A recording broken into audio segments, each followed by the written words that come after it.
Tree plantation. বৃক্ষরোপণ অর্থ বাড়ির পাশে রাস্তার ধার বরাবর ও উদ্যান বাগানে চারা গাছ লাগানো। বৃক্ষ নানাভাবে আমাদের উপকার করে। বৃক্ষ আমাদের অক্সিজেন সরবরাহ করে, যা ছাড়া আমরা বাঁচতে পারি না। ওইগুলো আমাদের খাদ্য, আশ্রয় ও ঔষধ প্রদান করে।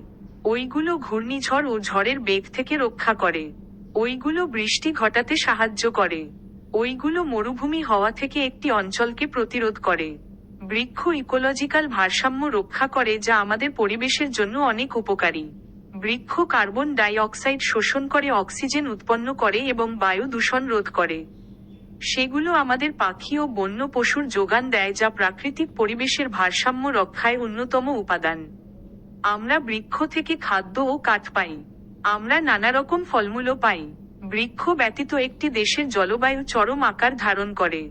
সেখানে স্বল্প বৃষ্টি হবে। নিশ্চিতভাবে দেশটি মরুভূমিতে পরিণত হবে। পরিবেশ তার ভারসাম্য হারিয়ে ফেলবে। ফলে সিডরের ন্যায় মারাত্মক ঘূর্ণিঝড় দেশে সংঘটিত হবে। আমাদের প্রতিবছর লোকজনদের বৃক্ষরোপণের গুরুত্ব সম্পর্কে সচেতন করতে হবে। প্রতিটি লোককে কমপক্ষে একটি করে চারাগাছ লাগানো উচিত। মরুকরণের প্রতিকূল প্রভাব গণমাধ্যমে অবশ্যই ঘটা করে প্রচার করতে হবে। বৃক্ষ হলো আমাদের সবচেয়ে ভালো বন্ধু। আমাদের দুর্যোগ থেকে নিজেদের রক্ষা করতে অধিক পরিমাণ বৃক্ষরোপণ করা উচিত। যেখানে বৃক্ষ, সেখানে জীবন।